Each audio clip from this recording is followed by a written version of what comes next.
Hello friends, welcome to S two study circle. कैसे हैं आप लोग?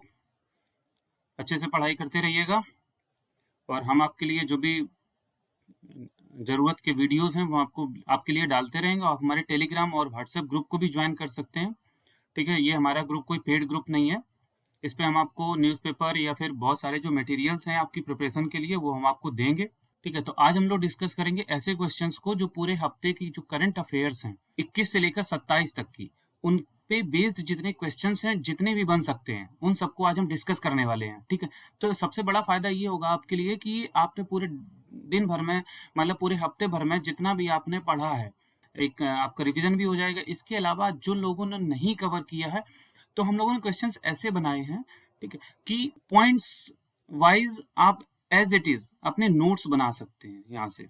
वैसे अगर आप हमारे टेलीग्राम जो ग्रुप पे अगर आप जुड़ जाते हैं जाके, तो आपको ये जो पीडीएफ है वो फ्री में मिल जाएगा।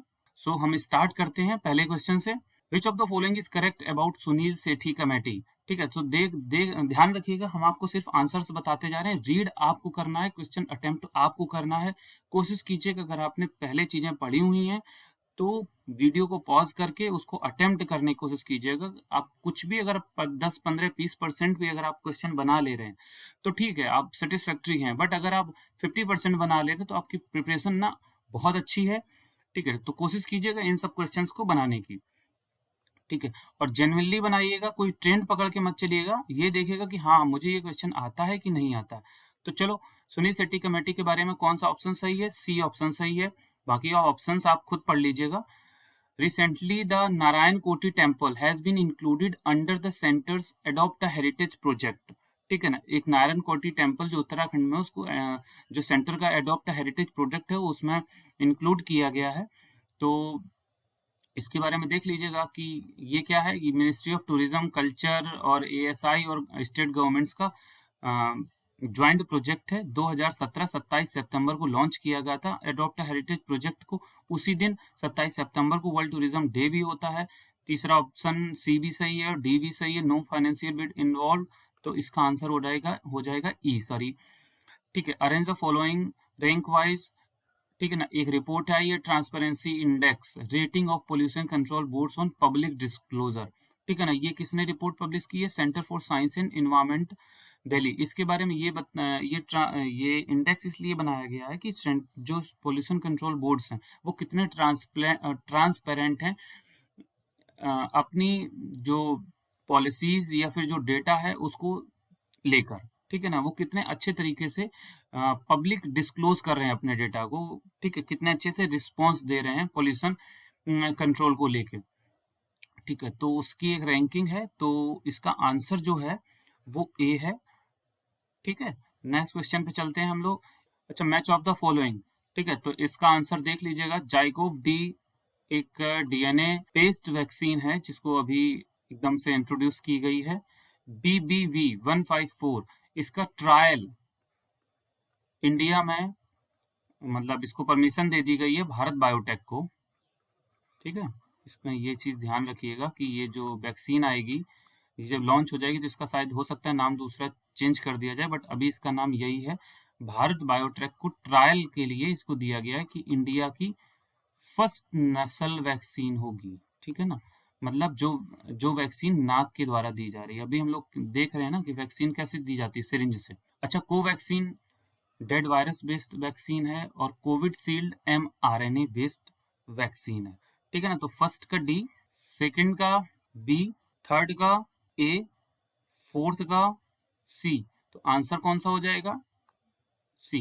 विच of the following is correct about fifth edition? इस डिफेंस इंडिया स्टार्टअप चैलेंज हुआ है अभी फिफ्थ एडिशन अभी ही फिलहाल में ही कंक्लूड हुआ है, तो उसके बारे में कौन कौन से ऑप्शन करेक्ट होंगे ये हमें देखना है। तो ये IDX और डिफेंस इनोवेशन ऑर्गेनाइजेशन ने मिलके स्टार्ट किया है इसको। इसमें कंट्रीब्यूशन है मिनिस्ट्री ऑफ डिफेंस और अटल इनोवेशन मिशन का। ठीक है, अच्छा, ये सपोर्ट करता है स्टार्टअप MSME इनोवेटर्स को। ठीक है ना, जिससे कि ये और इनोवेटिव और कमर्शियल प्रोडक्ट्स बना पाए डिफेंस एंड सिक्योरिटी की एरिया में। ठीक है, तो इसका आंसर होगा C. Which of the following is incorrect about chaff? तो ये ध्यान रखिए कि यहाँ पे इनकरेक्ट पूछा गया है। ठीक है, तो ये इस टाइप के क्वेश्चन में हम लोग बहुत मिस्टेक करते हैं। बट आप बार बार प्रैक्टिस करेंगे तो आपको क्लियर हो जाएगा, आप अच्छे से क्वेश्चन पढ़ना सीख लेंगे।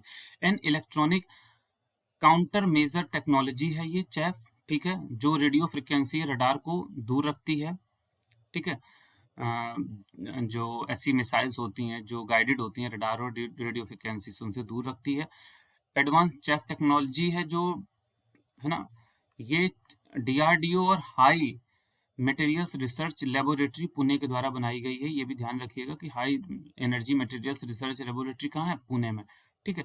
अच्छा, both flares and chaff is use to misguide radar tracking system, नहीं ये गलत है, तो ये इसका आंसर इनकरेक्ट पूछा तो ये हो जाएगा, चौथा ऑप्शन भी सही है। अच्छा, इसके बारे में देख लीजिएगा कि फ्लेयर्स नहीं होता, चेफ तो यहाँ पे यूज होता है रडार के लिए क्योंकि हम लोग देख चुके हैं, बट फ्लेयर्स क्या होता है कि फ्लेयर्स इमिट करता है, ठीक है, इंफ्रारेड रेडिएशन, ठीक है ना, इंफ्रारेड रेडिएशन, ठीक है। इससे क्या होता है कि जो ये मिसगाइड किसको करता है, ये मिसगाइड करता है हीट सीकिंग मिसाइल्स को, ठीक है। ये ध्यान रखिएगा कि दोनों में ये डिफरेंस है फ्लेयर्स और चेफ में, कि ये करता है रडार ट्रैकिंग वेपन्स को और ये करता है हीट सीकिंग मिसाइल्स को, ठीक है। चलो नेक्स्ट क्वेश्चन पे चलते हैं। इसका आंसर क्या होगा, पंपा सागर डैम को तुंगभद्रा डैम भी बोला जाता है। इस तरीके के क्वेश्चंस कई बार आते हैं कि नाम कुछ और होता है, वो दूसरे नेम के ऊपर यूपीएससी या पीसीएस इस तरीके के क्वेश्चंस पूछ देता है। पोलावरम गोदावरी के ऊपर है, भाखरा सतलज के ऊपर है, इंदिरा सागर नर्मदा के ऊपर है, तो इसका आंसर हो जाएगा ए। अगले क्वेश्चन पे चलते हैं हम लोग। विच of the following is not the peasants movement in India before independent, independence के पहले बताना है हमको, ठीक है ना। कहीं ऑप्शन में ये भी दे सकते हैं कि आफ्टर इंडिपेंडेंस कोई मूवमेंट डाल दें, तो ये ऑप्शंस बहुत अच्छे से पढ़िएगा। और यहाँ पे नॉट पूछा है, मतलब क्वेश्चन को प्रैक्टिस करने का मतलब यही नहीं है सिर्फ कि बस आंसर पता होने चाहिए, क्वेश्चन के आंसर्स होने के साथ साथ में क्वेश्चन भी पता होना चाहिए, है ना। तो हमें ये अच्छे से ध्यान रखिएगा क्योंकि यही सारी चीज़ें जब प्रेशर टाइम होता है ना, एग्जाम टाइम, तो वही गलतियाँ करते हैं लोग कि नॉट, इनकरेक्ट या कीवर्ड्स भूल जाते हैं कि बिफोर इंडिपेंडेंस जैसे यहाँ पे, तो ये आप भूल जाते हैं, गड़बड़ियाँ कर जाते हैं और आपकी गलती हो जाती है। यहाँ पे ऑप्शन होगा डी, सर हेनरी विवियन डोरेजियो का मूवमेंट था ये बंगाल का। अच्छा, यहाँ पे अरेंज भी करवा सकते हैं आपको कि पहला कौन था मूवमेंट, ठीक है, दूसरा कौन था और तीसरा कौन था, अरेंज किस तरीके से कीजिएगा उनकी डेट के हिसाब से, ठीक है। तो ऐसे भी क्वेश्चंस पूछते हैं। अब which of the following is correct about the BE, ठीक है ना, ये स्टेब्लिश किया गया था 1 मार्च 2002 को। ये पॉलिसीज और स्ट्रेटजीज को डेवलप करने में मदद करता है, ठीक है, जो रिलेटेड टू एनर्जी इफिशियंसी है, ठीक है। और ये एनर्जी इनका काम ही यही है कि एनर्जी इंटेंसिटी को इंडियन इकोनॉमी की उस तरीके से रखा जाए कि जो एनर्जी कंजर्वेशन एक्ट में प्रिस्क्राइब्ड है, तो इसका आंसर होगा डी, ठीक है। Next question, which of the following is correct about performance achieve and trade, scheme है एक, ठीक है। तो इसके बारे में देख लीजिएगा, मिनिस्ट्री ऑफ पावर की स्कीम है ये, मार्केट बेस्ड कंप्लायंस मैकेनिज्म है एक तरीके से, ठीक है ना, जिससे कि एनर्जी इफिशियंसी बनी रहे एनर्जी इंटेंसिव इंडस्ट्रीज में, ठीक है, और जहाँ पे एनर्जी बहुत ज़्यादा यूज होती है ऐसी इंडस्ट्रीज में, ठीक है ना, जैसे कोल वगैरह हो गया या फिर स्टील वगैरह की इंडस्ट्रीज हो गई, ठीक है ना। तो जहाँ पे स्टील बनता है वहाँ पे एनर्जी बहुत कंज्यूम होती है, इस तरीके की एनर्जी, वहाँ पे एनर्जी इफिशियंसी बनी रहे, ठीक है। तो flagship programme of bureau of energy efficiency का फ्लैगशिप प्रोग्राम है ये बीईई का प्रोग्राम है, और बीईई किसके अंडर में आती है, national mission of enhanced energy efficiency, बिल्कुल सही, इसका आंसर डी हो जाएगा। विच of the following is correct about IDEX, अभी हम लोग पहले पढ़ चुके हैं, ये 2017 में लॉन्च किया गया था, ठीक है।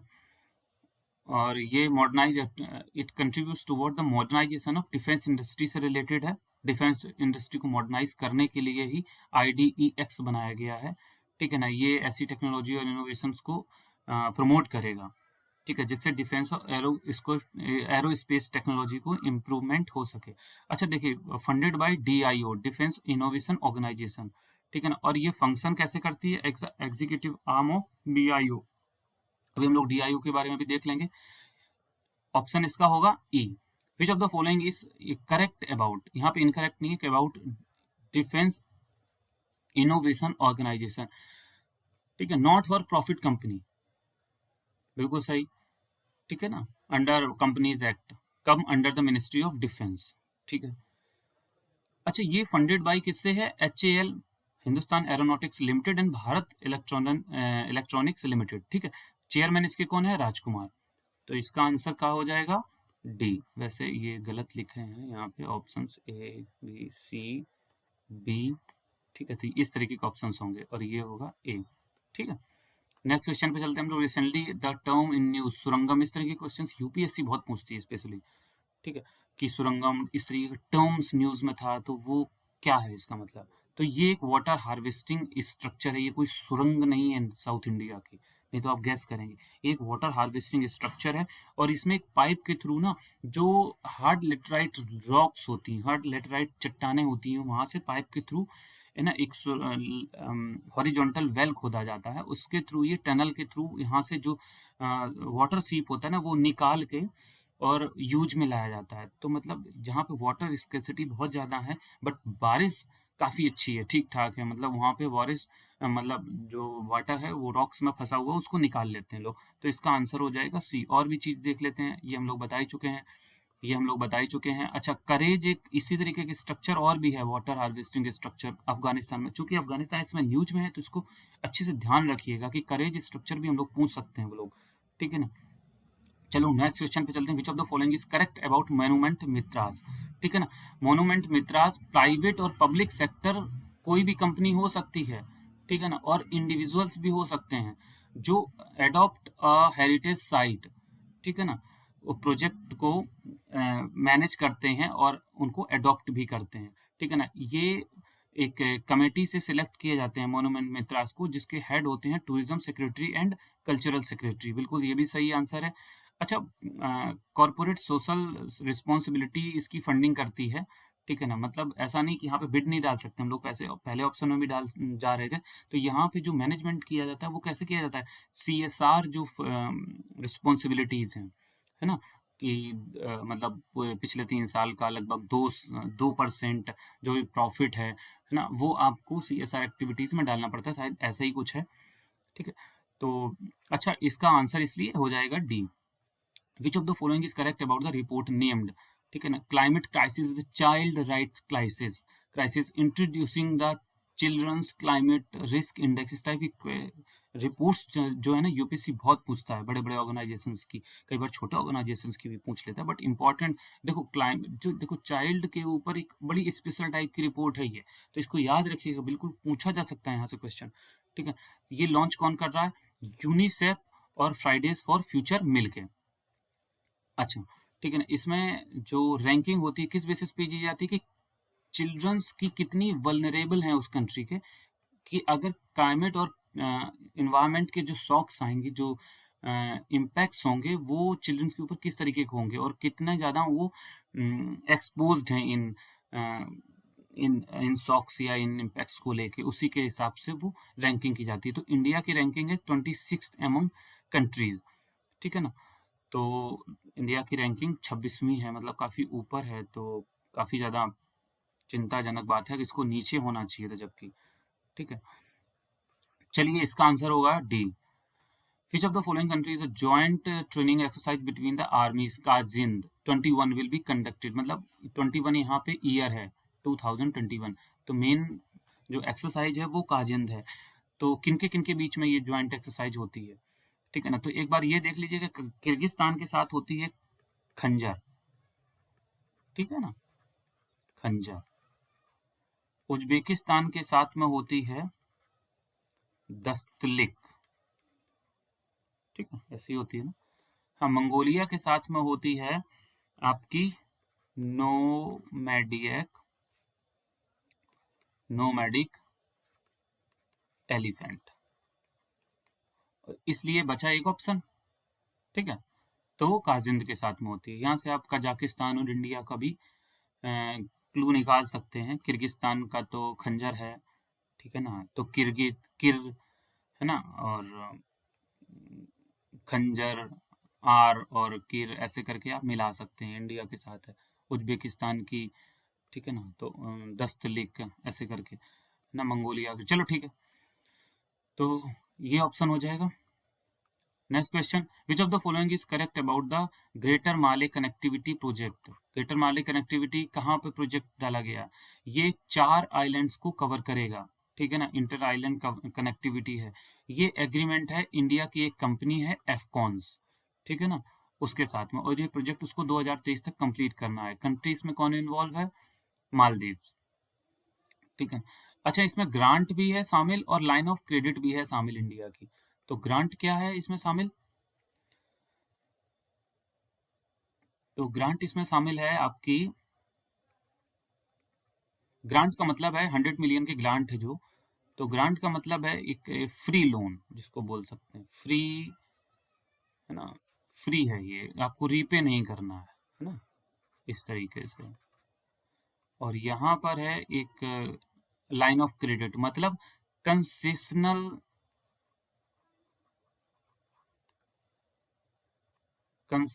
सॉफ्ट लोन, एक तरीके से सॉफ्ट लोन है ये। तो ये लोन कैसे होते हैं? कंसेशनल होते हैं, मतलब रिड्यूस्ड इंटरेस्ट रेट जिनका होता है, बहुत कम होता है इनका, नॉमिनल इंटरेस्ट रेट होता है, ठीक है। तो इस तरीके के यहाँ पे फंडिंग भी, लाइन ऑफ क्रेडिट भी है, ठीक है। तो डी इसका ऑप्शन सही होगा। विच of the following is correct about the national food and nutrition campaign के बारे में कौन सा सही है? अच्छा, it is an initiative of ministry of agriculture and farmer welfare, ठीक है। इसमें फोकस रखा गया है फार्मर्स के ऊपर, बिल्कुल सही है। ये ध्यान रखिएगा कि ठीक है ना, कि focus will be on, special focus will be on farmers, क्योंकि इसमें यहाँ पे कहीं भी फार्मर्स का नाम नहीं है। तो और भी मिनिस्ट्री के ऊपर आप ये क्वेश्चन जा सकता है, तो इसको ध्यान रखिएगा। Ministry of agriculture and farmer welfare का है, ठीक है ना। इसको ऑर्गेनाइज कौन करेगा? ICAR करेगा, ठीक है ना। इसमें जो केवीके से रिलेटेड जो फार्मर्स हैं जुड़े हुए, ठीक है ना, कृषि विज्ञान केंद्र से, वो अदर फार्मर्स को इम्प्रूव करें, जो मोटिवेट करेंगे जिससे वो इम्प्रूव्ड फार्मिंग को कर सके। इसका आंसर होगा D. Which of the correct about विग्रह व्हीकल, ठीक है ना, ये एक इंडियन कोस्ट गार्ड शिप है, ठीक है ना, 7वां शिप है in the series of offshore patrol vessels, ठीक है ना। शिप कहाँ पे होगा? ये कहाँ पे उतारा जाएगा? आंध्र प्रदेश में, विशाखापत्तनम में, ठीक है। ईस्टर्न सीबोर्ड में काम करेगा ये, ठीक है ना। इसको किस लिए डिजाइन किया गया? Board operation, search and rescue, बचाना, ठीक है ना, बोर्डिंग ऑपरेशन, जैसे कहीं पे कोई जहाज फंस गया तो वहां से किस तरीके से बचाना है, ठीक है ना, या फिर बड़े बड़े जहाजों पे जब कोई से सामान जाना होता है तो कैसे जाएगा, ठीक है, तो इस तरीके के। अच्छा, लॉ इन्फोर्समेंट और मैरीटाइम पेट्रोलिंग, इन सब में यूज होगा वो। विच of the following is correct about forum for decarbonising transport. बिल्कुल, इस समय क्लाइमेट चेंज की बहुत चीजें चल रही हैं, तो ये फोरम बनाया गया है। ये किसने बनाया है? NITI Aayog and W, world resource institute of India. इन सब के बारे में हम लोग अलग से जो नेशनल और इंटरनेशनल ऑर्गेनाइजेशन उसके बारे में हम लोग अलग से वीडियो बना देंगे, ठीक है ना। तो अभी आप इतना ही जानिएगा कि नीति आयोग और वर्ल्ड रिसोर्स इंस्टीट्यूट इंडिया ने इसको लॉन्च किया है। ये पार्ट होगा NDC transport initiative of for Asia project का, ठीक है ना। इसका एम क्या होगा, ठीक है, तो यहाँ पे तीनों ऑप्शन ही सही होंगे, आप देख लीजिएगा, पढ़ लीजिएगा। NDC transport initiative for Asia project क्या है? ये एक ऐसा प्रोजेक्ट है जिसमें जो 7 ऑर्गेनाइजेशन ने मिलकर चलाया है, जिसमें चाइना, इंडिया, वियतनाम भी शामिल होंगे। इसमें करना क्या है कि एक कॉम्प्रिहेंसिव अप्रोच लागू की जाएगी, ठीक है ना, जिससे कि ट्रांसपोर्ट सेक्टर को डीकार्बोनाइज किया जा सके, मतलब कार्बोनाइजेशन एक तरीके से बिल्कुल खत्म हो जाए ट्रांसपोर्ट सेक्टर से, मतलब इलेक्ट्रिक मोबिलिटी या अदर ऐसे फ्यूल्स पे वाहन चलने लग जाएं जो कार्बन इमिशन नहीं करते हैं, ठीक है ना। ये इसको सपोर्ट कौन कर रहा है? International climate initiative of German ministry for environment and nature conservation and nuclear safety, ठीक है ना। तो यहाँ पे एक जर्मन का एक इनिशिएटिव है, वो इसको फंडिंग कर रहा है, वो इसको सपोर्ट कर रहा है। नीति आयोग जो इंडिया में है, वो इंडिया के लिए रिस्पॉन्सिबल है इस प्रोजेक्ट के कंपोनेंट को लागू किया जाए। What is the operation Devi Shakti? तो ऑपरेशन देवी शक्ति क्या है?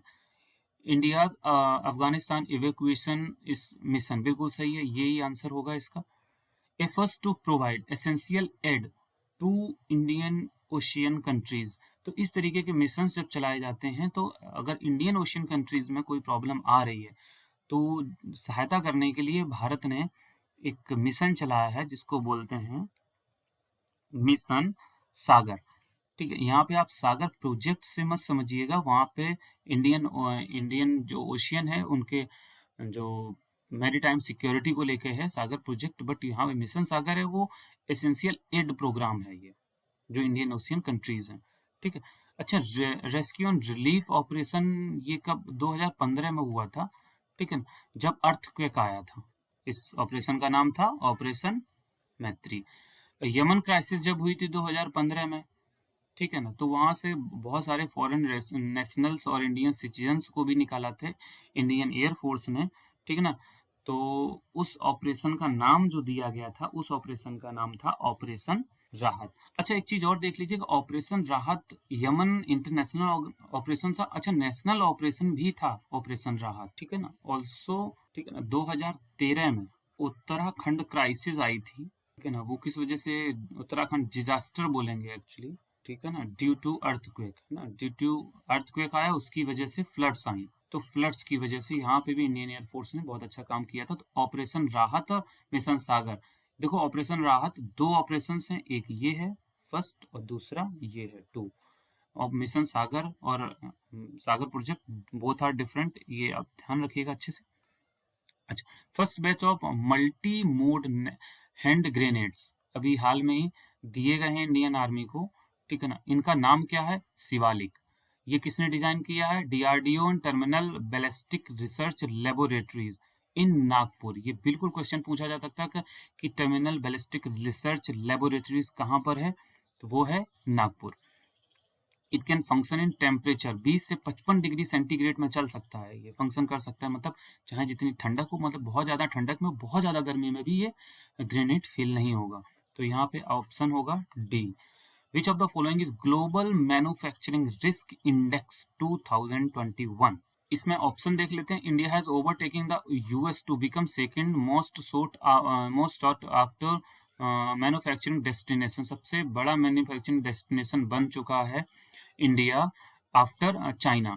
ठीक है ना, तो और इसने हाल में यूएस को छोड़ दिया है इस इंडेक्स के हिसाब से, तो ये ऑप्शन सही है। ये रिलीज कौन करता है, यूएस बेस्ड प्रॉपर्टी कंसल्टेंट एक फर्म है, कुसमैन एंड वेकफील्ड, ये भी सही है। China is at number 1 position, ये भी सही है, तो इसका आंसर होगा all of the above. Recently Panjshir valley, ठीक है, Panjshir valley seen in news, which of the following is correct about the valley. ये अफगानिस्तान में है, हिंदुकुश माउंटेन रेंज के पास में। पंजशीर रिवर से इस वैली को डिवाइड किया जाता है, मतलब पंजशीर रिवर जो है इसके बीच में से निकलती है। Valley is home to Afghanistan largest concentration of ethnic Tajiks. ठीक है ना, तो ताजिक्स एक है ना कम्युनिटी है, वो यहाँ पे डोमिनेटेड कम्युनिटी है यहाँ पे। और एक्चुअली ये रीजन इसलिए न्यूज में आया क्योंकि यहाँ पे तालिबानियों का बहुत पुरजोर विरोध किया गया, और यहाँ पे तालिबानियों के साथ बहुत तगड़ी मुठभेड़ हुई, जहाँ पे कई तालिबानी मारे भी गए, और अभी तक पंजशीर वैली तालिबान के कब्जे में से बाहर है, तो इसलिए भी ये थोड़ा सा न्यूज में था, तो इसका आंसर हो जाएगा डी। अच्छा, नेक्स्ट क्वेश्चन देखते हैं। Which of the 2 additional क्रीवा class stealth, ठीक है ना, तो क्रीवा क्लास स्टील्थ फ्रीगेट्स, फ्रीगेट्स क्या होती हैं, बोट्स होती हैं, छोटी बोट्स होती हैं, शिप से छोटी हैं, बट जो रियल बोट्स होती हैं उनसे बड़ी होती हैं, तो एक तरीके से कह सकते हैं लार्ज बोट्स होती हैं। Expected to be delivered in India 2023 में आएगा। ठीक है ना, क्रीवा क्लास स्टील्थ मतलब जो रडार वगैरह हैं, जो वेपन्स हैं उनसे बचने वाला, मतलब जो दिखाई ना पड़े आसानी से, तो ये रसिया बनाएगा। 2023 में हमारी 2 खेप आनी है, 2 मतलब क्रीवा क्लास स्टील फ्रिगेट्स आने हैं, तो ये कौन बना रहा है, रसिया के साथ हमारा एग्रीमेंट है। ठीक है ना, और ये ऑप्शन भी सही है, use of steel technologies and, और इसकी स्टील टेक्नोलॉजी और हल डिजाइन जो है, इसी वजह से है ना, ये radar electromagnetic acoustic and infrared signature से बचा रहेगा। तो यहाँ पे हल डिजाइन और स्टील टेक्नोलॉजीज दोनों ही इसको मतलब किस तरीके से इसकी बनावट है और किस तरीके से इसमें टेक्नोलॉजीज यूज की गई हैं जिससे ये बचा रहेगा, तो इसका आंसर बी भी सही हो जाएगा। ठीक है ना, इसमें ये एक बार में 4000 टन का वजन ले जा सकता है, और उस समय इसकी स्पीड होगी 30 नॉट्स, तो यहाँ पे ऑप्शन हो जाएगा डी।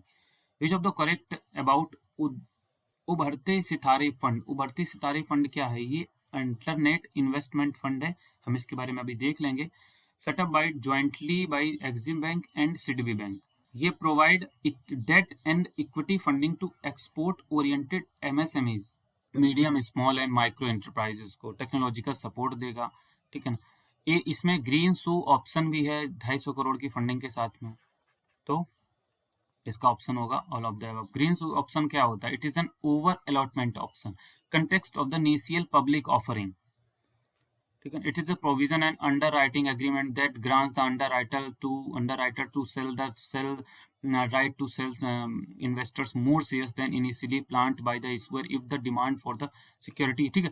तो अगर देखो होता क्या है, जो अंडर राइटर होता है, अंडर राइटर कौन होता है? वो ऐसे बैंकर्स वगैरह होते हैं, ठीक है ना, जो बैंकर्स कह लो या फिर है ना, या फिर रिस्क एनालिस्ट कह लो, ठीक है ना, उन्हीं की एनालिसिस पे आईपीओ आता है जनरली, ठीक है ना। तो उन्हीं के एनालिसिस पे जो आईपीओ आ रहा है तो वो डिसाइड करते हैं कि कितना अलॉटमेंट करना है। बट यहाँ पे 250 करोड़ की जो फंडिंग की जो बात कह रहे हैं पहले वाले क्वेश्चन में, उसमें क्या है कि अगर इनिशियल पब्लिक ऑफरिंग बीच में अगर उनको लगता है कि ये इसमें बढ़ा देना चाहिए, तो 30 दिन का टाइम होता है, ठीक है ना। ग्रीन ऑप्शन में 30 दिन का, विद इन 30 डेज आपको जो भी चेंजेस करने हैं, नए और शेयर्स लाने हैं, तो वो ये जो अंडर राइटर है वो इशू कर सकता है, ठीक है ना। तो यही ऑप्शन है ग्रीन सी ऑप्शन, कि अगर ओवर अलॉटमेंट करना है, मान लो 30% उसने शेयर अलॉट कर दिया, अगर उसको लगता है कि और चीज़ें अलॉट करनी चाहिए तो 40% भी अलॉट कर सकता है। वो एग्रीमेंट में प्रॉपर लिखा होगा कि आप कितने अलॉट कर सकते हैं ओवर अलॉट, ठीक है।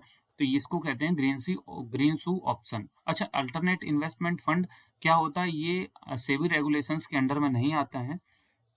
ये एक ऐसे फंड्स होते हैं जो पूल्ड इन्वेस्टमेंट फंड होते हैं, जिसमें कई अलग अलग फंड्स को मिला के फंड्स डाले जाते हैं, ठीक है।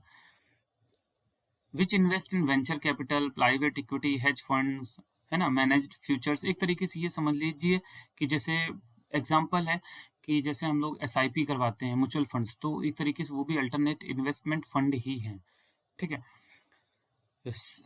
वैसे म्यूचुअल फंड तो सेबी रेगुलेशन में आते हैं, बट उसी तरीके का अल्टरनेट इन्वेस्टमेंट फंड डिफरेंट चीज़ें होती हैं, बट उसमें कई सारे लोग उसमें पूलिंग करते हैं। फिर उसके बाद एक फंड मैनेजर जो होता है वो उसको अलग तरीके से मतलब इन्वेस्ट करता है, ठीक है ना, जो उसको सही लगता है।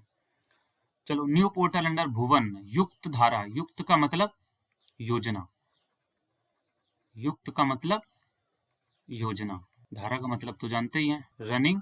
युक्त धारा एक रिपोजिटरी होगी, ठीक है ना, ऐसे एसेट्स की जो अलग अलग नेशनल रूरल डेवलपमेंट प्रोग्राम्स के अंतर्गत, जैसे मनरेगा हो गया, है ना, मनरेगा हो गया, या फिर अदर जो भी प्रोग्राम्स हैं, है ना, जैसे पर ड्रॉप, इस तरीके के जो भी इरिगेशन प्रोग्राम्स हैं, जैसे जितने भी रूरल प्रोग्राम्स हैं, उन सबका एक डेटा होगा यहाँ पे कि किस तरीके से ये प्रोग्राम इम्प्लीमेंट हो रहे हैं, उसकी जियो टैगिंग होगी, ठीक है ना, कि हर प्रोग्राम की विद डेटा और विद पिक्चर इसमें युक्त धारा में डाली जाएगी। तो ये ऑप्शन सही है।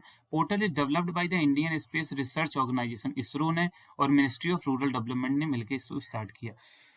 इसमें क्या करना है? Remote sensing and GIS based information, जैसे हम लोग पहले ही बता चुके हैं कि इसमें क्या होगा कि डेटा भी होगा, और इसके साथ साथ इसमें जो जितने भी काम हुए हैं, एसेट्स जितने भी जनरेट किए गए हैं, ठीक है ना, रूरल डेवलपमेंट प्रोग्राम के अंडर में, उन सब की पिक्चर्स भी होंगी, ठीक है ना। तो डेटा विद पिक्चर्स, तो यहाँ पे ऑप्शन डी हो जाए, युक्त धारा प्रोग्राम इनिशिएटिव के अंतर्गत ये सारी चीजें होंगी। What is the correct about national monetisation pipeline? ये अभी हाल में लॉन्च की गई है, ये प्रिपेयर की गई है नीति आयोग के द्वारा और अलग अलग मिनिस्ट्रीज जो भी इंफ्रास्ट्रक्चर से जुड़ी हैं उन सबकी कंसल्टेशन से। अच्छा, ये 4 ईयर पाइपलाइन प्रोग्राम है, ये 2022 से लेकर 25 तक का है, ठीक है ना। और इसमें करना क्या है कि सेंट्रल गवर्नमेंट के जितने ब्राउन फील्ड इंफ्रास्ट्रक्चर प्रोजेक्ट्स हैं, ग्रीन फील्ड नहीं, ब्राउन फील्ड इंफ्रास्ट्रक्चर जितने भी प्रोजेक्ट्स हैं, उन सबको किस तरीके से एक तरीके से सेल करना है, किस तरीके से उनको मोनेटाइज करना है, किस तरीके से उनका मौद्रीकरण करना है, ठीक है ना। तो यहाँ पे मौद्रीकरण, इस लिख लेते हैं, मौद्रीकरण किस तरीके से करना है, मतलब किस तरीके से मोनेटाइज करना है। तो यहाँ पे टॉप 3 सेक्टर्स आइडेंटिफाई किए गए हैं, जिसमें रेलवे, एयरपोर्ट और कोल माइनिंग। इसके साथ साथ और भी सेक्टर्स हैं, गैस, रोड और एक्सेट्रा। तो यहाँ पे टॉप 3 सेक्टर्स को याद रखिएगा, railway, airport and coal mining top 3 sectors हैं नेशनल मोनेटाइजेशन पाइपलाइन के अंतर्गत। ठीक है ना। तो यहाँ पे वैल्यू निश्चित की जाएगी, उसके बाद में इन चीज़ों को ऑक्शन के द्वारा बेच दिया जाएगा या फिर प्राइवेटाइज कर दिया जाएगा। तो ये सारे क्वेश्चंस थे आज के साप्ताहिक जो भी सेशन हमारा होता है, जिसमें हम रिवीजन भी करवाते हैं और करंट अफेयर्स की प्रॉपर स्टडी भी करवा देते हैं, जिन लोगों ने करंट अफेयर्स को अभी तक कवर नहीं किया है। ठीक है।